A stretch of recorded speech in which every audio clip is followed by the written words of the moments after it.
2.5 ವರ್ಷ ಆಗ್ತಿದ್ದಂತೆ ಕಾಂಗ್ರೆಸ್ನಲ್ಲಿ ಕುರ್ಚಿ ಪಾಲಿಟಿಕ್ಸ್ ಜೋರಾಗಿದೆ. ಸಿದ್ದರಾಮಯ್ಯ ನಮ್ಮ ನಾಯಕ ಅವರು ಹೇಳಿದ ಮೇಲೆ ಮುಗೀತು ಅಂತ ಇದ್ದ ಡಿಕೆಶಿ ರೂಟ್ ಚೇಂಜ್ ಮಾಡಿದ್ರ. ಆಪ್ತರು ದೆಹಲಿಗೆ ದೌಡು, ಮನೆಯಿಂದ ಆಚೆ ಬರದ ಡಿಸಿಎಂ. ಡಿಕೆಶಿ ಮೌನ ಯುದ್ಧ ಯಾರ ವಿರುದ್ಧ? ಕುರ್ಚಿ ಕದನಕ್ಕೆ ಮಧ್ಯಸ್ಥಿಕೆ ವಹಿಸುತ್ತಾ ಹೈಕಮಾಂಡ್. ಅವ್ರು ಯಾವತ್ತೂ ಕೂಡ ಕೊಟ್ಟ ಮಾತನ್ನ ತಪ್ಪುವಂಥವ್ರಲ್ಲ. ಯಾರಿಗೆ ಏನಾರ ಮಾತು ಕೊಟ್ಟಿದ್ರು ತಪ್ಪೋದಿಲ್ಲ. ಈ ಕರ್ನಾಟಕದ ರಾಜ್ಯಕ್ಕೆ ಕಳೆದ 5 ವರ್ಷದಿಂದ ಏನೇನು ಮಾತು ಕೊಟ್ಟಿದ್ರು ಎಲ್ಲ ಭರವಸೆಗಳನ್ನು ಈಡೇರಿಸಿದ್ದಾರೆ.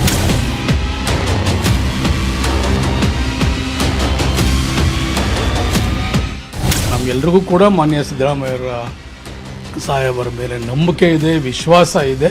ಸೊ ಆ ಒಂದು ಮಾತು ಅವ್ರು ಉಳಿಸ್ಕೊಳ್ತಾರೆ. ಒಂದು ಅವಕಾಶ ನಮ್ಮ ನಾಯಕರಾದಂಥ ಡಿ.ಕೆ. ಶಿವಕುಮಾರ್ ಕೊಡ್ತಾರೆ ಅಂತ ನಾನು ಅಂದ್ಕೊಂಡಿದ್ದೆ. ಕ್ರಾಂತಿನೂ ಇಲ್ಲ, ಭ್ರಾಂತಿನೂ ಇಲ್ಲ. 5 ವರ್ಷ ನಮಗೆ ಸರ್ಕಾರ ಕೊಟ್ಟಿದ್ದಾರೆ. 5 ವರ್ಷ ಆದಮೇಲೆ ಮತ್ತೆ ನಾವು ಚುನಾವಣೆ ನಡೀತದೆ. ಚುನಾವಣೆಯಲ್ಲಿ ನಾವೇ ಗೆಲ್ತೀವಿ.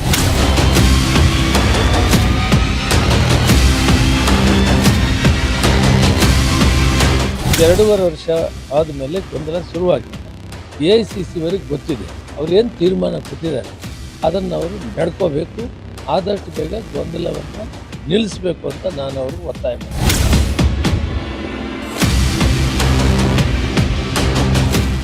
ಆದರೆ ನಾನು ಹೇಳ್ತಕ್ಕಂಥದ್ದು ಡಿ.ಕೆ. ಶಿವಕುಮಾರ್ ಅವರು ಶಾಸಕರನ್ನು ನಂಬ್ಕೊಂಡವ್ರೆ. ಶಾಸಕರಿಂದ ಹೆಚ್ಚಾಗಿ ಹೈಕಮಾಂಡ್ ನಂಬ್ಕೊಂಡವ್ರು. ಅವರು ಹೈಕಮಾಂಡ್ ತೀರ್ಮಾನ ಮಾಡ್ತದೆ ಅಂತೇಳಿ ಇಲ್ಲಿ ಸುಮ್ಮನೆ ಇಲ್ಲಿ ಬೇರೆ ಬೇರೆ ರೀತಿಯಲ್ಲಿ ವ್ಯಾಖ್ಯಾನ ಮಾಡಿ ವಿಭಜನೆ ಆಗೋದು ಬೇಡ. ಪಕ್ಷದಲ್ಲಿ ಡಿ.ಕೆ. ಶಿವಕುಮಾರ್ ಅವರು ಹೈಕಮಾಂಡ್ ನಂಬ್ಕೊಂಡವ್ರು. ಹೈಕಮಾಂಡ್ ತೀರ್ಮಾನ ಮಾಡಬೇಕು, ಸ್ಪಷ್ಟೀಕರಣ ಹೈಕಮಾಂಡ್ ಕೊಡಬೇಕು.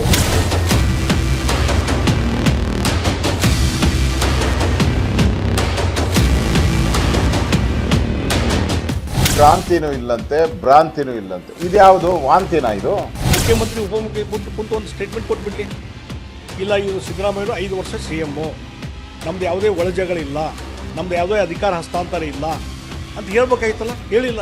ಹೈಕಮಾಂಡ್ ಬಂದಾದರೂ ಹೇಳ್ಬೇಕಲ್ಲ. ಅವರು ಹೇಳಿಕ್ಕೆ ತಯಾರಿಲ್ಲ.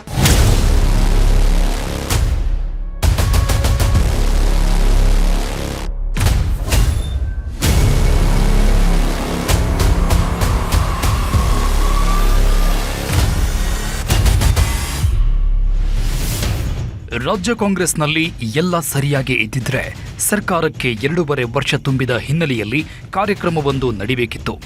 ಸರ್ಕಾರದ ಸಾಧನೆ ಬಗ್ಗೆ ಹೇಳಿ ಅಧಿಕಾರ ಕೊಟ್ಟ ಜನತೆಗೆ ಧನ್ಯವಾದ ಸಲ್ಲಿಸಬೇಕಾಗಿತ್ತು. ಆದರೆ ಈಗ ನಡೀತಾ ಇರೋದೇ ಬೇರೆ. ಸರ್ಕಾರಕ್ಕೆ 2.5 ವರ್ಷ ತುಂಬಿದ ದಿನವೇ ಡಿ.ಕೆ. ಸುರೇಶ್ ಮಾಧ್ಯಮಗಳ ಮುಂದೆ ಬಂದು ಸಿದ್ದು ವಾಗ್ದಾನದ ಬಗ್ಗೆ ಮಾತಾಡಿದ್ರು. ಆ ನಂತರದ ಬೆಳವಣಿಗೆಗಳು ಕಾಂಗ್ರೆಸ್ ಪಕ್ಷವನ್ನೇ ಅಲುಗಾಡಿಸ್ತಾ ಇವೆ.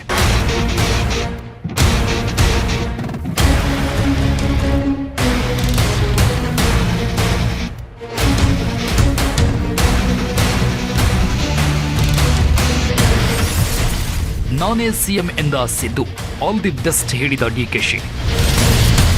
ಗುಂಪುಗಾರಿಕೆ ನನ್ನ ರಕ್ತದಲ್ಲೇ ಇಲ್ಲ, ಸಿದ್ದು ಬಣಕ್ಕೆ ಟಕ್ಕರ್ ಕೊಟ್ರ ಡಿಕೆಶಿ. ಪಟ್ಟು ಬಿಡದ ಸಿದ್ದು, ಪ್ರಯತ್ನ ನಿಲ್ಲಿಸದ ಡಿಕೆ. ಹೈಕಮಾಂಡ್ ಅಂಗಳದಲ್ಲಿ ಚೆಂಡು ಏನಾಗುತ್ತೆ? ಹೊಗಳಿದ್ರ ಇಲ್ಲ ತೆಗಳಿದ್ರ ಅಥವಾ ಟವೆಲ್ ಸುತ್ತಿಕೊಂಡು ಹೊಡೆದ್ರ ಏನು ಅರ್ಥ ಆಗ್ತಿಲ್ಲ. ಇತ್ತೀಚೆಗೆ ಕೈ ನಾಯಕರು ಕೊಡ್ತಾ ಇರೋ ಸ್ಟೇಟ್ಮೆಂಟ್ಗಳು ಇದೇ ರೀತಿ ಇವೆ. ಎಲ್ಲರೂ ತುಂಬಾ ಸೂಕ್ಷ್ಮವಾಗಿ ಯಾರಿಗೂ ತಾಗುವಂತೆ ಮಾತಾಡ್ತಾ ಇದ್ದಾರೆ. ಕೆಲವರು ಕ್ರಾಂತಿ ಅಂತಾರೆ, ಕ್ರಾಂತಿ ಅಂದವರದ್ದು ಭ್ರಾಂತಿ ಅಂತ ಇನ್ಯಾರೋ ತಿರುಗೇಟ್ಕೊಡ್ತಾರೆ. 2.5 ವರ್ಷ ಅಂತಾರೆ, ಕೊಟ್ಟ ಮಾತು ಅಂತ ಹೇಳಿ ಏನನ್ನೋ ನೆನಪಿಸ್ತಾರೆ. ಸರ್ಕಾರಕ್ಕೆ 2.5 ವರ್ಷ ತುಂಬ್ತಾ ಇದ್ದಂತೆ ರಾಜ್ಯ ರಾಜಕೀಯದಲ್ಲಿ ಹೊಸ ಬೆಳವಣಿಗೆಗಳು ನಡೀತಾ ಇದ್ದು ಇದೇ ಕ್ರಾಂತಿ, ಇದೇ ಕುರ್ಚಿ ಕ್ಲೈಮ್ಯಾಕ್ಸ್ ಅಂತ ಹೇಳಲಾಗ್ತಾ ಇದೆ. ಎಸ್, ರಾಜ್ಯ ಕಾಂಗ್ರೆಸ್ನಲ್ಲಿ ಬಿರುಸಿನ ಬೆಳವಣಿಗೆಗಳು ನಡೀತಾ ಇವೆ. ಕೃಷಿ ಸಚಿವ ಚಲುವರಾಯಸ್ವಾಮಿ ನೇತೃತ್ವದಲ್ಲಿ ಕುಣಿಗಲ ಶಾಸಕ ಡಾಕ್ಟರ್ ರಂಗನಾಥ್, ಗುಬ್ಬಿ ಶಾಸಕ SR ಶ್ರೀನಿವಾಸ್, ಆನೇಕಲ್ ಶಾಸಕ ಶಿವಣ್ಣ, ನೆಲಮಂಗಲ ಶಾಸಕ ಶ್ರೀನಿವಾಸ್, ರಾಜೇಗೌಡ ಹೀಗೆ ಹಲವು ಶಾಸಕರು ದೆಹಲಿಗೆ ಭೇಟಿ ಕೊಟ್ಟು ಡಿಕೆಶಿ ಪರವಾಗಿ ಬ್ಯಾಟಿಂಗ್ ಮಾಡ್ತಾ ಇದ್ದಾರೆ. ಇನ್ನು ಕೆಲವರು ಶಾಸಕರು ದೆಹಲಿಗೆ ಹೋಗೋದಕ್ಕೆ ತಯಾರಾಗಿದ್ದಾರೆ. ಇತ್ತ ಬೆಂಗಳೂರಲ್ಲಿ ಡಿಕೆ ಸುರೇಶ್ ಪ್ರೆಸ್ ಮೀಟ್ ಮಾಡಿ 2.5 ವರ್ಷಗಳ ಹಿಂದೆ ಕೊಟ್ಟ ಮಾತನ್ನ ನೆನಪು ಮಾಡಿದ್ದಾರೆ. ಮತ್ತೊಂದು ಕಡೆ ರಾತ್ರೋರಾತ್ರಿ ಸಿದ್ದರಾಮಯ್ಯ ಪರ ಇರೋ ನಾಯಕರು ಸತೀಶ್ ಜಾರಕಿಹೊಳಿ ನಿವಾಸದಲ್ಲಿ ಡಿನ್ನರ್ ಮೀಟಿಂಗ್ ಮಾಡಿದ್ದಾರೆ. ಹೀಗೆ ಕಾಂಗ್ರೆಸ್ನಲ್ಲಿ ಕ್ಷಣಕ್ಕೊಂದು ಬೆಳವಣಿಗೆಗಳು ನಡೀತಾ ಇದ್ದು ಇದೇ ಕ್ರಾಂತಿಯ ಮುನ್ಸೂಚನೆ ಅಂತ ಹೇಳಲಾಗ್ತಾ ಇದೆ.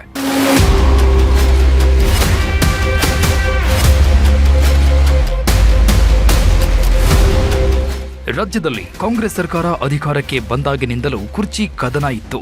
ಡಿಕೆಶಿ ಸಿದ್ದರಾಮಯ್ಯ ನಡುವೆ ಸಿಎಂ ಯಾರು ಅನ್ನೋ ಸ್ಪರ್ಧೆ ಏರ್ಪಟ್ಟಿತ್ತು.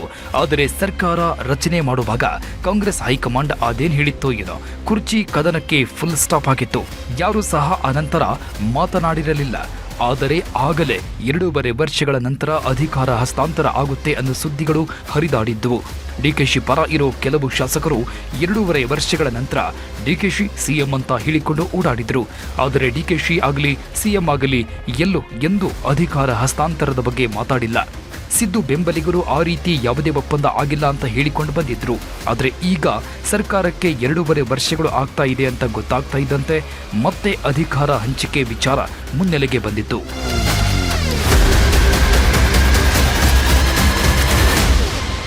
ಕಳೆದ ಸೆಪ್ಟೆಂಬರ್ನಿಂದಲೇ ಕ್ರಾಂತಿ ಅನ್ನೋ ಪದ ಆಚೆಗೆ ಬಂದಿತ್ತು. ರಾಜ್ಯ ಕಾಂಗ್ರೆಸ್ನಲ್ಲಿ ಕ್ರಾಂತಿಯಾಗುತ್ತೆ. ಕ್ರಾಂತಿ ಅಂದ್ರೆ ಸಿಎಂ ಬದಲಾವಣೆ ಆಗಬಹುದು, ಸಿಎಂ ಬದಲಾವಣೆಯನ್ನ ವಿರೋಧಿಸಿಯೂ ಕ್ರಾಂತಿ ಆಗಬಹುದು ಅನ್ನೋ ಅರ್ಥದಲ್ಲಿ ರಾಜಣ್ಣ ಸೇರಿದಂತೆ ಹಲವು ನಾಯಕರು ಹೇಳಿದ್ರು.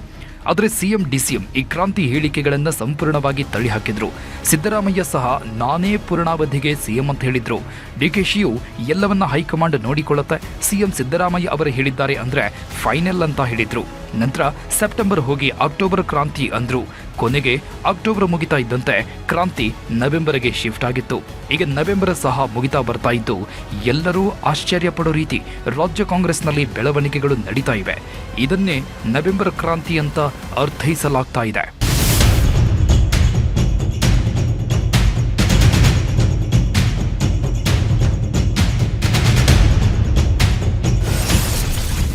ಸರ್ಕಾರಕ್ಕೆ 2.5 ವರ್ಷ ಕೊಟ್ಟ ಮಾತು ನೆನಪಿಸಿದ ಡಿಕೆ ಸುರೇಶ್. ದಿಢೀರ್ ಬೆಳವಣಿಗೆಯಲ್ಲಿ ಡಿಕೆ ಸುರೇಶ್ ಪ್ರತ್ಯಕ್ಷ ಆಗಿದ್ರು. ಪ್ರೆಸ್ ಮೀಟ್ ಮಾಡಿ ಸಿಎಂ ಸಿದ್ದರಾಮಯ್ಯ ಅವರ ಬಗ್ಗೆ ಹೊಗಳುವ ರೀತಿ ಮಾತಾಡಿದ್ರು. ಆದರೆ ಅವರು ಒಂದು ಮಾತನ್ನ ಮಾತ್ರ ಪದೇ ಪದೇ ಒತ್ತಿ ಹೇಳಿದ್ರು. ಸಿದ್ದರಾಮಯ್ಯಗೆ ಆ ಮಾತನ್ನ ನೆನಪಿಸಬೇಕು ಅನ್ನೋ ರೀತಿಯ ಅವರ ದಾಟಿ ಇತ್ತು. ಹಾಗಾದ್ರೆ ಡಿಕೆ ಸಹೋದರ ಸುರೇಶ್ ಏನು ಹೇಳಿದ್ರು ಅನ್ನೋದನ್ನ ನೀವೇ ನೋಡಿ. ಅವ್ರು ಯಾವತ್ತೂ ಕೂಡ ಕೊಟ್ಟ ಮಾತನ್ನ ತಪ್ಪುವಂಥವ್ರಲ್ಲ. ಅವ್ರು ಯಾವತ್ತೂ ಕೂಡ ಕೊಟ್ಟ ಮಾತನ್ನ ತಪ್ಪುವಂಥವ್ರಲ್ಲ.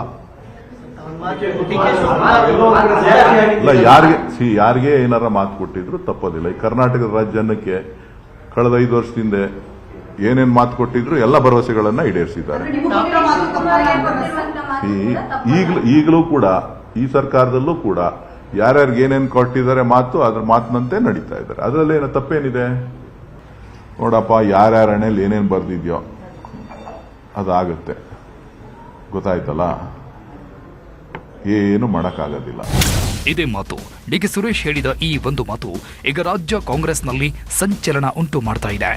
ಡಿಕೆ ಸುರೇಶ್ ಕೊಟ್ಟ ಮಾತು ಅಂತ ಹೇಳಿದ್ದು ಅಧಿಕಾರ ಹಸ್ತಾಂತರವನ್ನ 2.5 ವರ್ಷಗಳ ಹಿಂದೆ ಅಂತ ಬೇರೆ ಪ್ರಸ್ತಾಪ ಮಾಡಿದ್ದಾರೆ.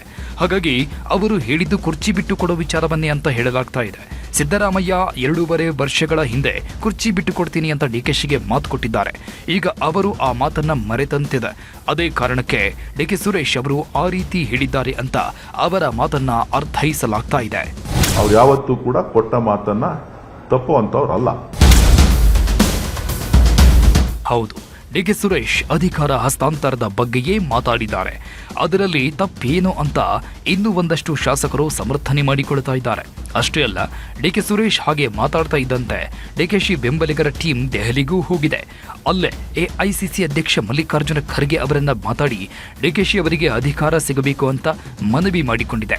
ಇತ್ತ ಬೆಂಗಳೂರಲ್ಲಿ ಇದ್ದುಕೊಂಡೇ ಇನ್ನೂ ಒಂದಷ್ಟು ಶಾಸಕರು ಡಿಕೆಶಿ ಪರವಾಗಿ ಬ್ಯಾಟಿಂಗ್ ಮಾಡ್ತಾ ಇದ್ದಾರೆ. ಹೌದು, ಸಿದ್ದರಾಮಯ್ಯ ಕೊಟ್ಟ ಮಾತು ತಪ್ಪುವುದಿಲ್ಲ. ಡಿಕೆಶಿ ವಿಚಾರದಲ್ಲೂ ಅವರು ಮಾತು ತಪ್ಪದೆ ಅಧಿಕಾರ ಹಸ್ತಾಂತರ ಮಾಡಬೇಕು ಅಂತ ಹೇಳ್ತಾ ಇದ್ದಾರೆ. ಕಾಂಗ್ರೆಸ್ ಒಂದು ಶಿಸ್ತಿನ ಪಕ್ಷ.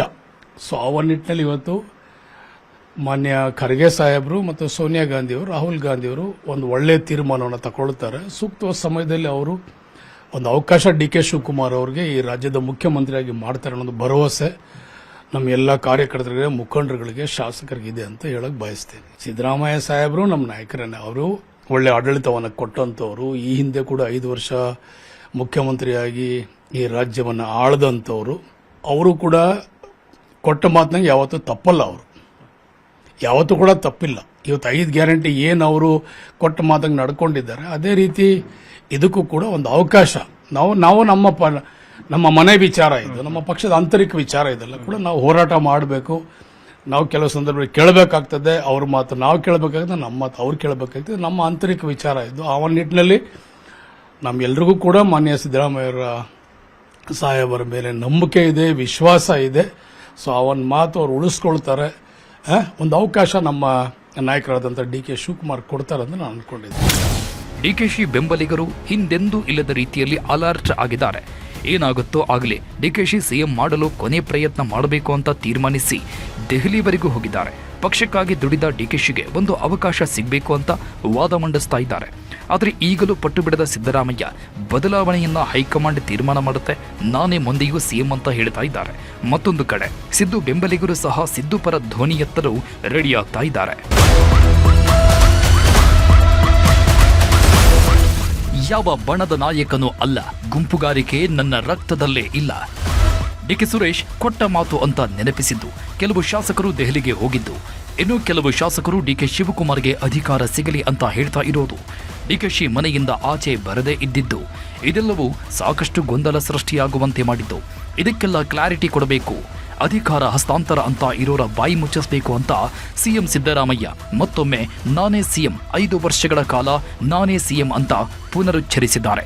ಆ ಮೂಲಕ ಸಿಎಂ ಪದವಿ ಹಸ್ತಾಂತರಕ್ಕೆ ಇದ್ದ ಗಡುವನ್ನ ಮುಂದಕ್ಕೆ ಸರಿಸಿದ್ದಾರೆ. ಹೈಕಮಾಂಡು ಏನು ತೀರ್ಮಾನ ಮಾಡ್ತದೆ ಅದನ್ನು ನಾನು ಕೇಳಬೇಕು, DK ಶಿವಕುಮಾರ್ ಕೇಳಬೇಕು, ಎಲ್ಲರೂ ಕೇಳಬೇಕು. 2 ಬಜೆಟ್ ಮಾಡ್ತೀರಾ ಸರ್? ಯಾವುದು? ಇನ್ನೆರಡು ಬಜೆಟ್ ಇದೆ. ಯಾವುದು? ನೀವು ಯಾಕೆ ಅದನ್ನು ಕೇಳ್ತಾ ಇದ್ದೀರಿ? ಬಜೆಟ್ ಮಾಡ್ತೀನಿ. ಹೌದು, ನಾನೇ ಮುಂದುವರಿತೀನಿ, ಬಜೆಟ್ನು ನಾನೇ ಮಂಡಿಸ್ತೀನಿ. ಡಿಕೆಶಿ ಬಣದವರು ದೆಹಲಿಗೆ ಹೋಗಿ ಡಿಕೆಶಿಯನ್ನ ಸಿಎಂ ಮಾಡುವ ಪ್ರಯತ್ನಗಳನ್ನ ಮಾಡ್ತಾ ಇದ್ದಾರೆ. ಇನ್ನು ಕೆಲವರು ಡಿಕೆಶಿ ಪರವಾಗಿ ಏನು ಮಾಡಬೇಕು ಅನ್ನೋದನ್ನ ಯೋಚನೆ ಮಾಡ್ತಾ ಇದ್ದಾರೆ.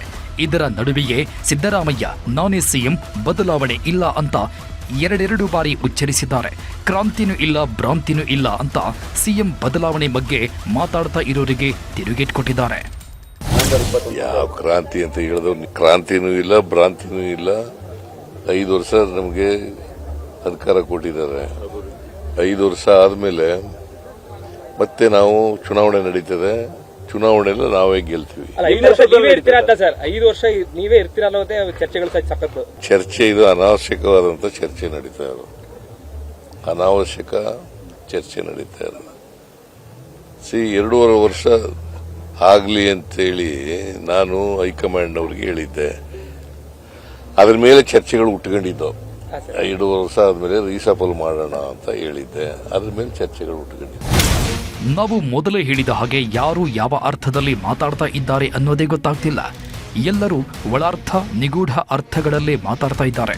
ಡಿಸಿಎಂ DK ಶಿವಕುಮಾರ್ ಅಂತೂ ಮಾತಾಡಬೇಕಾ ಬೇಡವಾ ಅಂತ ಯೋಚನೆ ಮಾಡಿ ತುಂಬಾ ಸೂಕ್ಷ್ಮವಾದ ಹೇಳಿಕೆಗಳನ್ನು ಕೊಡ್ತಾ ಇದ್ದಾರೆ. ಗುರುವಾರದಿಂದ ಎಲ್ಲೂ ಹೊರಗಡೆ ಬಾರದೆ ಮನೆಯಲ್ಲೇ ಇದ್ದುಕೊಂಡು ಈ ಎಲ್ಲ ಬೆಳವಣಿಗೆಗಳನ್ನ ನೋಡ್ತಾ ಇದ್ದ ಡಿಕೆಶಿ ಈಗ ಇದ್ದಕ್ಕಿದ್ದಂತೆ ಆಚೆ ಬಂದು ಕುರ್ಚಿ ಕದನ ವಿಚಾರಕ್ಕೆ ಕ್ಲಾರಿಟಿ ಕೊಟ್ಟಿದ್ದಾರೆ. ಬೆಂಬಲಿಗರು ದೆಹಲಿಗೆ ಹೋದ ಬಗ್ಗೆಯೂ ಪ್ರತಿಕ್ರಿಯಿಸಿದ್ದು, ನನಗೆ ಯಾವ ಬಣವೂ ಇಲ್ಲ, ನಾನು ಗುಂಪುಗಾರಿಕೆ ಮಾಡಲ್ಲ ಅಂತ ಹೇಳಿದ್ರು. ನನ್ನ ಹತ್ರ ಯಾವ ಬಣ್ಣನೂ ಇಲ್ಲ, ನಾನು ಯಾವ ಬಣ್ಣದ ನಾಯಕನೂ ಇಲ್ಲ. ನಾನು 140 MLAಗಳಿಗೂ ಶಾಸಕ, ಇದು ಅಧ್ಯಕ್ಷ. ನನಗೆ 140 ಜನನು ಇಂಪಾರ್ಟೆಂಟ್. ನಾನು ಯಾವ ಗುಂಪು ಕರ್ಕೊಂಡು ಹೋಗಕ್ಕೆ ನಂಗೆ ಇಷ್ಟ ಇಲ್ಲ, ನಾನು ಗುಂಪು ಮಾಡೋಕ್ಕೂ ಇಷ್ಟ ಇಲ್ಲ. I will not do that. ಅದು ನನ್ನ ಬ್ಲಡ್ ಅಲ್ಲಿ making a group is not there in my blood. ನಮ್ಮ ಚೀಫ್ ಮಿನಿಸ್ಟರ್ ಯಾವಾಗಲೂ ಕೂಡ ಅವ್ರದ್ದು ವಿಚಾರಧಾರೆನ ಹೇಳಿದ್ದಾರೆ. ನಾನು ಅದ್ರ ಬಗ್ಗೆ ನಾನೇನು ಮಾತಾಡಕ್ ಹೋಗುದಿಲ್ಲ. ಅವರು ಹೇಳಿದ್ದಾರೆ, ನಾನು ಉಂಟು, ಹೈಕಮಾಂಡ್ ಉಂಟು. ಹೈಕಮಾಂಡ್ ಏನ್ ಹೇಳ್ತಾರ ಕೇಳ್ತೀವಿ ಅಂತ ನಾನು ಮಾಡಿದೀನಿ, ಅವರು ಹೇಳಿದೀವಿ. ಅದಕ್ಕೆ ನಾವೆಲ್ಲರೂ ಬದ್ಧರಾಗಿದ್ದೀವಿ. ಗುಂಪುಗಾರಿಕೆ ನನ್ನ ಜೀವಮಾನದಲ್ಲೇ ಮಾಡಿಲ್ಲ, ಬಣ ರಾಜಕೀಯ ನನ್ನ ರಕ್ತದಲ್ಲೇ ಇಲ್ಲ ಅಂತ ರೊಚ್ಚಿಗೆದ್ದು ಮಾತಾಡಿದ ಡಿಕೆ ಶಿವಕುಮಾರ್ ಪ್ರತಿ ಬಾರಿ ಡಿನ್ನರ್ ಮೀಟಿಂಗ್ ಮಾಡೋ ಸಿದ್ದರಾಮಯ್ಯ ಬೆಂಬಲಿಗರಿಗೆ ಟಕ್ಕರ್ ಕೊಡೋ ರೀತಿ ಮಾತಾಡಿದ್ರು. ಅಷ್ಟೇ ಅಲ್ಲದೆ ತಮ್ಮ ಬೆಂಬಲಿಗರ ದೆಹಲಿ ಯಾತ್ರೆಯನ್ನು ಸಮರ್ಥನೆ ಮಾಡಿಕೊಂಡ ಡಿಕೆಶಿ ಶಾಸಕರು ಸಚಿವರು ದೆಹಲಿಗೆ ಹೋಗೋದು ಕಾಮನ್ ಅಂತ ಹೇಳಿದ್ರು. ಇಷ್ಟೇ ಆಗಿದ್ರೆ ಪರವಾಗಿಲ್ಲ, ಯಾವುದೇ ಸಮಸ್ಯೆ ಇರ್ತಾ ಇರಲಿಲ್ಲ. ಆದರೆ ಸಿದ್ದರಾಮಯ್ಯ ಅವರೇ ಸಿಎಂ ಆಗಿ ಮುಂದುವರಿತಾರೆ ಅನ್ನೋ ಹೇಳಿಕೆಗೆ ಡಿಕೆಶಿ ತುಂಬಾ ಮಾರ್ಮಿಕವಾಗಿ ನುಡಿದ್ರು. ಅವರು ಏನು ಹೇಳಿದ್ರು ಅಂತ ನೀವೇ ನೋಡಿ. Honorable Chief Minister is there. He said that he will come to complete 5 years. I wish him all the best. We will all. Sir ಮಾತು ಸರ್ ಯಾರೇ ಮಾತಾಡಿದ್ರು ಮಾತು ಮುಖ್ಯ ಅಲ್ವಾ ಸರ್, ಆಡಿದ ಮಾತು. ನೋಡಪ್ಪ, ನಮ್ಮ ಚೀಫ್ ಮಿನಿಸ್ಟ್ರು ಯಾವಾಗಲೂ ಕೂಡ ಅವ್ರದ್ದು ವಿಚಾರಧಾರೆನ ಹೇಳಿದ್ದಾರೆ. ನಾನು ಅದ್ರ ಬಗ್ಗೆ ನಾನೇನು ಮಾತಾಡಕ್ಕೆ ಹೋಗುದಿಲ್ಲ. ಅವರು ಹೇಳಿದ್ದಾರೆ, ನಾನುಂಟು ಹೈಕಮಾಂಡ್ ಉಂಟು, ಹೈಕಮಾಂಡ್ ಏನು ಹೇಳ್ತಾರೋ ಕೇಳ್ತೀವಿ ಅಂತ ನಾನು ಮಾಡಿದ್ದೀನಿ, ಅವರು ಹೇಳ್ತೀವಿ. ಅದಕ್ಕೆ ನಾವೆಲ್ಲರೂ ಭದ್ರಾಗಿದ್ದೀವಿ. ಸಿಎಂ ಕುರ್ಚಿಗೆ ಕಂಟಕ ಅನ್ನೋ ಸುದ್ದಿ ಬರ್ತಾ ಇದ್ದಂತೆ ಇಷ್ಟು ದಿನ ಸಿದ್ದರಾಮಯ್ಯ ಟೀಮ್ ಅಲರ್ಟ್ ಆಗ್ತಾ ಇತ್ತು. ಸಿದ್ದರಾಮಯ್ಯ ಅವರೇ ಸಿಎಂ ಆಗಿ ಮುಂದುವರಿಯಬೇಕು ಅಂತ ಡಿನ್ನರ್ ಮೀಟಿಂಗ್, ಅಹಿಂದ ಸಭೆಗಳನ್ನ ಅರೇಂಜ್ ಮಾಡೋ ಕೆಲಸ ಮಾಡ್ತಿದ್ರು. ಆದರೆ ಈಗ ಸರ್ಕಾರಕ್ಕೆ 2.5 ವರ್ಷ ಆಗ್ತಾ ಇದ್ದಂತೆ ಡಿಕೆಶಿ ಟೀಮ್ ಅಲರ್ಟ್ ಆಗಿದೆ. ಹಿಂದೆಂದೂ ಇಲ್ಲದಂತೆ ಡಿಕೆಶಿ ಬೆಂಬಲಿಗರು ಅಧಿಕಾರ ಹಸ್ತಾಂತರದ ಬಗ್ಗೆ ಜೋರಾಗಿ ಮಾತಾಡ್ತಾ ಇದ್ದಾರೆ. ಕುರ್ಚಿ ಬದಲಾವಣೆ ಬಗ್ಗೆ ಯಾರೂ ಮಾತಾಡಬಾರದು ಅನ್ನೋ ನಿಯಮ ಇದ್ರೂ ಸಹ ನಿಯಮವನ್ನ ಮೀರಿ ಕೆಲವು ಶಾಸಕರು ಸ್ಟೇಟ್ಮೆಂಟ್ ಕೊಡ್ತಾ ಇದ್ದಾರೆ. ಆದರೆ ನಾನು ಹೇಳ್ತಕ್ಕಂಥದ್ದು, ಡಿ ಕೆ ಶಿವಕುಮಾರ್ ಅವರು ಶಾಸಕರನ್ನು ನಂಬ್ಕೊಂಡವ್ರೆ, ಶಾಸಕರಿಂದ ಹೆಚ್ಚಾಗಿ ಹೈಕಮಾಂಡ್ ನಂಬ್ಕೊಂಡವ್ರು. ಅವರು ಹೈಕಮಾಂಡ್ ತೀರ್ಮಾನ ಮಾಡ್ತದೆ ಅಂತೇಳಿ ಇಲ್ಲಿ ಸುಮ್ಮನೆ ಇಲ್ಲಿ ಬೇರೆ ಬೇರೆ ರೀತಿಯಲ್ಲಿ ವ್ಯಾಖ್ಯಾನ ಮಾಡಿ ವಿಭಜನೆ ಆಗೋದು ಬೇಡ ಪಕ್ಷದಲ್ಲಿ. ಡಿ ಕೆ ಶಿವಕುಮಾರ್ ಅವರು ಹೈಕಮಾಂಡ್ ನಂಬ್ಕೊಂಡವ್ರು, ಹೈಕಮಾಂಡ್ ಅವರು ತೀರ್ಮಾನ ಮಾಡಬೇಕು, ಸ್ಪಷ್ಟೀಕರಣ ಹೈಕಮಾಂಡ್ ಕೊಡಬೇಕು. ಇದು ಶಾಸಕರು ಹೋಗಿ ಏನೋ ಒತ್ತಾಯ ಮಾಡೋದು, ಶಾಸಕರು ಮಾಡಿ ಅಂತಕ್ಕಂಥದ್ದು ಆ ಮಟ್ಟದಲ್ಲಿ ಡಿ ಕೆ ಶಿವಕುಮಾರ್ ಅವರು ಏನಿಲ್ಲ. ಡಿ ಕೆ ಶಿವಕುಮಾರ್ ಅವರು ಹೈಕಮಾಂಡ್ ಹತ್ರ ಚೆನ್ನಾಗಿದ್ದಾರೆ, ಅಲ್ಲಿ ತೀರ್ಮಾನ ಆಗ್ತದೆ ಅಂತಕ್ಕಂಥ ವಿಶ್ವಾಸ ಅವ್ರಿಗೂ ಇದೆ, ಎಲ್ರಿಗೂ ಇದೆ. ಅಲ್ಲ ಡೆವಲಪ್ಮೆಂಟ್ ಅಂತ ಯಾಕಂತೀರ? ಡೆಲ್ಲಿಗೆ ಹೋದವರೆಲ್ಲ ಡಿ ಕೆ ಶಿವಕುಮಾರ್ ಅವ್ರ ಪರವಾಗಿ ಬ್ಯಾಟಿಂಗ್ ಮಾಡೋಕ್ಕೆ ಅಂತ ಹೋಗೋರೆ ಅಂತ ಯಾಕೆ ಅನ್ಕೋತೀರ ನೀವು? ನಮಗಂತೂ ಗೊತ್ತಿಲ್ಲ. ನೀವು ಆ ಶಾಸಕರುಗಳನ್ನ ಕೇಳಬೇಕು. ಡೆಲ್ಲಿಗೆ ಯೂಶುವಲಾಗಿ ಹೋಗ್ತಾರೆ. ನಮ್ಮಲ್ಲಿ ಕಾಂಗ್ರೆಸ್ ಪಕ್ಷದಲ್ಲಿ ಅನೇಕ ಜನ ಡೆಲ್ಲಿಗೆ ಹೋಗ್ತಾರೆ, ಅಲ್ಲಿ ಏನೇನು ವಿಚಾರಗಳಿರ್ತವೆ ಚರ್ಚೆ ಮಾಡ್ಕೊಂಡು ಬರ್ತಾರೆ. ಯಾರೋ ವಿರುದ್ಧವಾಗಿ ಚರ್ಚೆ ಮಾಡಿದಲ್ಲ, ಏನು ಡಿ ಕೆ ಶಿವಕುಮಾರ್ ಅವ್ರಿಗೆ ಒಂದು ಅವಕಾಶ ಸಿಗ್ಬೋದಾ ಏನೋ ಅಂತ ಕೇಳಿ ಹೋಗಿರ್ಬೋದೇನೋ. ಆದರೆ ಡಿ ಕೆ ಶಿವಕುಮಾರ್ ಅವ್ರು ಯಾರನ್ನೂ ಕೂಡ ಹೋಗಿ ಅಂತ ಒತ್ತಾಯ ಮಾಡಿ ಕಳಿಸಿಲ್ಲ. ನನಗೆ ಗೊತ್ತಿಲ್ಲ. ಈ ಸರ್ಕಾರ ಬರ್ಬೇಕಾದ್ರೆ ಅವರು ಅಧ್ಯಕ್ಷರಾಗಿ ಗ್ಯಾರಂಟಿಗಳಿಗೆ ಅವ್ರದ್ದು ಒಂದು ರುಜು ಇದೆ. ಎಸ್, ಸಿಎಂ ಬದಲಾವಣೆ ಬಗ್ಗೆ ಆಗಲಿ ಅಧಿಕಾರ ಹಸ್ತಾಂತರದ ಬಗ್ಗೆ ಆಗಲಿ ಯಾರೂ ಸಹ ಸ್ಟೇಟ್ಮೆಂಟ್ ಕೊಡಬಾರದು, ಮಾಧ್ಯಮಗಳ ಮುಂದೆ ಮಾತಾಡಬಾರದು ಅಂತ ಕಾಂಗ್ರೆಸ್ ಹೈಕಮಾಂಡ್ ಸ್ಟ್ರಿಕ್ಟ್ ಆಗಿ ಹೇಳಿತ್ತು. ಕೆಪಿಸಿಸಿ ಅಧ್ಯಕ್ಷರಾಗಿರೋ ಡಿಕೆ ಶಿವಕುಮಾರ್ ಸಹ ಇದೇ ಮಾತನ್ನ ಹೇಳಿ ತಮ್ಮ ಪರವಾಗಿ ಮಾತಾಡಿದ್ರೂ ಸಹ ಕೆಲವರಿಗೆ ನೋಟಿಸ್ ಕೊಟ್ಟಿದ್ರು. ಯಾರೂ ಸಹ ಅಧಿಕಾರ ಹಸ್ತಾಂತರದ ಬಗ್ಗೆ ಮಾತಾಡಬಾರದು ಅನ್ನೋ ವಾರ್ನಿಂಗ್ ಕೊಟ್ಟಿದ್ರು. ಆದರೆ ಈಗ ಎಲ್ಲವೂ ಬದಲಾದಂತೆ ಇದೆ. ಡಿಕೆಶಿ ಸಿಎಂ ಆಗಬೇಕು ಅಂದ್ರೂ ಏನೂ ಇಲ್ಲ, ಸಿದ್ದು ಅಧಿಕಾರ ಬಿಟ್ಟು ಕೊಡಬೇಕಂದ್ರೂ ಆಕ್ಷನ್ ಇಲ್ಲ. ಇನ್ನು ತಮ್ಮ ಪರವಾಗಿ ದೆಹಲಿಗೆ ಹೋದ ಶಾಸಕರನ್ನ ಡಿಕೆಶಿ ಸಮರ್ಥನೆ ಮಾಡಿಕೊಂಡಿದ್ದಾರೆ. ಅಲ್ಲಿಗೆ ಕುರ್ಚಿ ಆಟದಲ್ಲಿ ಪರೋಕ್ಷವಾಗಿ ನಾನು ಭಾಗವಹಿಸಿದ್ದೇನೆ ಅಂತ ಡಿಕೆಶಿ ತೋರಿಸಿಕೊಂಡಿದ್ದಾರೆ. ನವೆಂಬರ್ ಕ್ರಾಂತಿನ ಭ್ರಾಂತಿನ ಹೈಕಮಾಂಡ್ ಅಂಗಳದಲ್ಲಿ ಚೆಂಡು. ಸಿಎಂ ಸಿದ್ದರಾಮಯ್ಯ ಈ ಹಿಂದೆನೂ ಹೇಳಿದ್ದು ಒಂದೇ, ಈಗ ಹೇಳ್ತಾ ಇರೋದು ಒಂದೇ, ನಾನೇ ಸಿಎಂ, 5 ವರ್ಷವೂ ನಾನೇ ಸಿಎಂ, ಅಧಿಕಾರ ಬಿಟ್ಟು ಕೊಡಲ್ಲ. ಕ್ರಾಂತಿ ಎಂದವರಿದ್ದೆಲ್ಲ ಭ್ರಾಂತಿ ಅಂತ ಹೇಳ್ತಾ ಇದ್ದಾರೆ. ಕೊಟ್ಟಿದ್ದ ಗಡುವನ್ನು ಮುಂದಕ್ಕೆ ಸರಿಸ್ತಾ ಇದ್ದಾರೆ. ಆದರೆ ಇದರ ಜೊತೆಗೆ ಮತ್ತೊಂದು ಮಾತನ್ನು ಹೇಳ್ತಾ ಇದ್ದಾರೆ.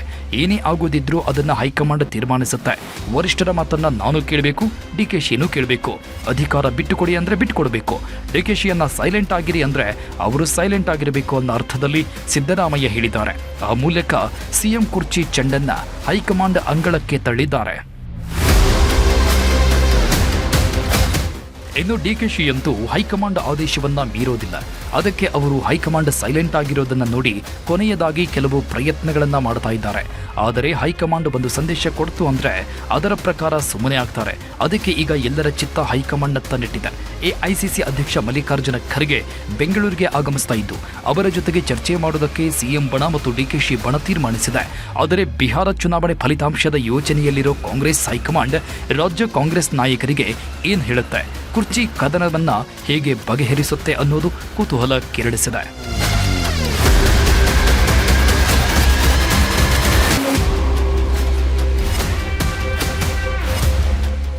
ರಾಜ್ಯ ಕಾಂಗ್ರೆಸ್ನಲ್ಲಿ ಸಿಎಂ ಕುರ್ಚಿಗಾಗಿ ಸಿದ್ದು ಡಿಕೆಶಿ ನಡುವೆ ಒಪ್ಪಂದ ಆಗಿದೆಯಾ? ಅಧಿಕಾರ ಹಸ್ತಾಂತರದ ಬಗ್ಗೆ ಸಿದ್ದರಾಮಯ್ಯ ಮಾತು ಕೊಟ್ಟಿದ್ರ, ಅಧಿಕಾರ ಬಿಟ್ಟು ಕೊಡೋದಾಗಿ ಹೇಳಿದ್ರ? ಈ ಒಂದು ವಿಚಾರ ಹೈಕಮಾಂಡ್ ಮತ್ತು ಸಿದ್ದು ಡಿಕೆಶಿಗೆ ಬಿಟ್ರೆ ಯಾರಿಗೂ ಗೊತ್ತಿಲ್ಲ. ಆದ್ರೆ ಈ ರೀತಿ ಒಪ್ಪಂದ ಆಗಿಲ್ಲ ಅಂತ ಸಿದ್ದು ಬಣ, ಒಪ್ಪಂದ ಆಗಿದೆ ಅಂತ ಡಿಕೆಶಿ ಬಣ ಬಡಿದಾಡಿಕೊಳ್ತಾ ಇದ್ದು, ಇದರ ಮಧ್ಯೆಯೇ ಈಗ ಹೈಕಮಾಂಡ್ ಹೈ ವಾರ್ನಿಂಗ್ ಕೊಟ್ಟಿದೆ.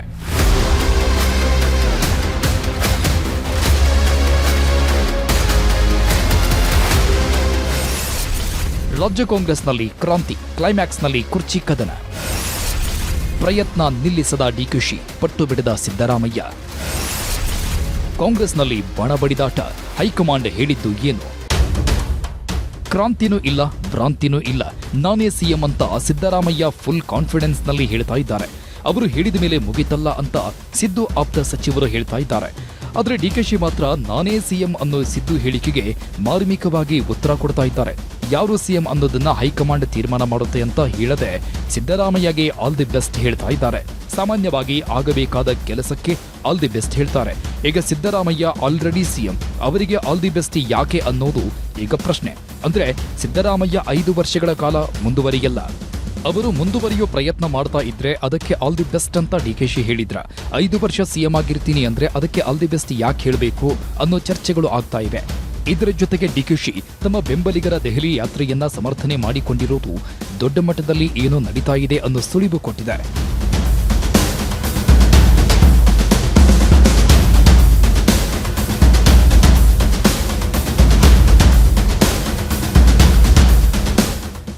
ರಾಜ್ಯದಲ್ಲಿ 2013ರಲ್ಲಿ ಕಾಂಗ್ರೆಸ್ ಅಧಿಕಾರಕ್ಕೆ ಬಂದಿತ್ತು.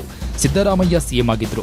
ಆದರೆ ಮುಂದಿನ ಬಾರಿಗೆ ಅಂದ್ರೆ 2018ರಲ್ಲಿ ಕಾಂಗ್ರೆಸ್ ಮತ್ತೆ ಅಧಿಕಾರ ಪಡೆಯುವಲ್ಲಿ ವಿಫಲ ಆಗಿತ್ತು. ಈಗ 2023ರಲ್ಲಿ ಮತ್ತೆ ಕಾಂಗ್ರೆಸ್ ಅಧಿಕಾರಕ್ಕೆ ಬಂದು ಮತ್ತೆ ಸಿದ್ದು ಸಿಎಂ ಆಗಿದ್ದಾರೆ. ಮುಂದಿನ ಬಾರಿ ರಾಜ್ಯದಲ್ಲಿ ಕಾಂಗ್ರೆಸ್ ಅಧಿಕಾರಕ್ಕೆ ಬರುತ್ತೋ ಇಲ್ವೋ ಗೊತ್ತಿಲ್ಲ.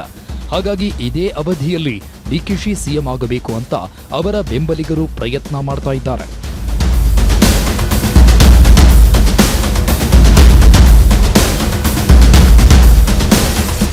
ಡಿಕೆ ಶಿವಕುಮಾರ್ ಪಕ್ಷವನ್ನ ಅಧಿಕಾರಕ್ಕೆ ತರಲು ಸಾಕಷ್ಟು ಶ್ರಮ ಪಟ್ಟಿದ್ದಾರೆ. ಹಾಗಾಗಿ ಅವರಿಗೆ ಮುಖ್ಯಮಂತ್ರಿ ಸ್ಥಾನ ಸಿಗಬೇಕು. ಒಕ್ಕಲಿಗರ ಓಟು ಬೇಕಾದ್ರೆ ಡಿಕೆಶಿ ಸಿಎಂ ಆಗಬೇಕು ಅಂತ ಒಕ್ಕಲಿಗರ ಟ್ರಂಪ್ ಕಾರ್ಡ್ ಪ್ಲೇ ಮಾಡ್ತಾ ಇದ್ದಾರೆ. ಅಲ್ಲದೆ ಅಧಿಕಾರ ಹಂಚಿಕೆ ಒಪ್ಪಂದ ಆಗಿದೆ. ಅದರಂತೆ ಅಧಿಕಾರ ಹಂಚಿಕೆ ಸೂತ್ರ ಪಾಲನೆ ಆಗಬೇಕು. 2028ಕ್ಕೆ ಪಕ್ಷವನ್ನ ಅಧಿಕಾರಕ್ಕೆ ತರಲು ಡಿಕೆಶಿ ಸಿಎಂ ಆಗಬೇಕು ಅಂತ ಡಿಕೆಶಿ ಬಣ ವಾದ ಮಾಡ್ತಾ ಇದೆ.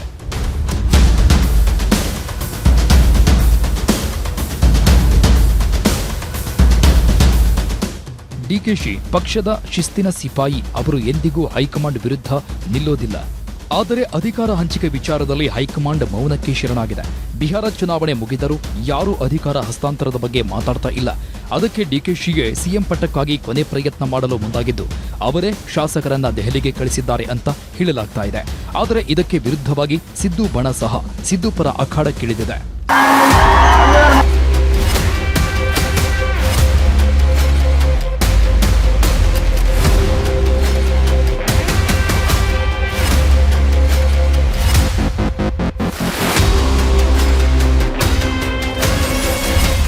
ಸಿದ್ದರಾಮಯ್ಯ ಅವರಿಗೆ ಹೆಚ್ಚು ಶಾಸಕರ ಬೆಂಬಲ ಇದೆ. ರಾಜ್ಯದ ಅಹಿಂದ ಸಮುದಾಯ ಸಿದ್ದು ಜೊತೆಗೆ ಇದೆ. ಸಿಎಂ ಬದಲಾದ್ರೆ ಕಾಂಗ್ರೆಸ್ನ ವೋಟ್ ಬ್ಯಾಂಕ್ ಛಿದ್ರ ಆಗುತ್ತೆ. ರಾಜ್ಯದ ಅತಿದೊಡ್ಡ ಮಾಸ್ ಲೀಡರ್ ಸಿದ್ದರಾಮಯ್ಯ, ಅವರನ್ನ 5 ವರ್ಷಕ್ಕೆ ಸಿಎಂ ಆಗಿ ಆಯ್ಕೆ ಮಾಡಲಾಗಿದೆ ಅಂತ ಸಿದ್ದು ಬಣ ವಾದ ಮಾಡ್ತಾ ಇದೆ. ಅತ್ತ ಡಿಕೆಶಿ ಬೆಂಬಲಿಗರು ದೆಹಲಿಗೆ ಹೋಗ್ತಾ ಇದ್ದಂತೆ ಇತ್ತ ಸಿದ್ದು ಬಣ ಸತೀಶ್ ಜಾರಕಿಹೊಳಿ ನಿವಾಸದಲ್ಲಿ ಡಿನ್ನರ್ ಸಭೆ ಮಾಡಿದೆ. ಖರ್ಗೆ ಅವರನ್ನ ಭೇಟಿಯಾಗಿ ಚರ್ಚೆ ಮಾಡಲು ತೀರ್ಮಾನಿಸಿದೆ. ಪೂರ್ಣಾವಧಿಗೆ ಸಿದ್ದರಾಮಯ್ಯ ಅವರನ್ನ ಮುಂದುವರಿಸಲು ತಂತ್ರಗಳನ್ನ ಮಾಡ್ತಾ ಇದೆ. ಅಹಿಂದ ಅಸ್ತ್ರ ಪ್ರಯೋಗಿಸಲು ತೀರ್ಮಾನಿಸಿದೆ.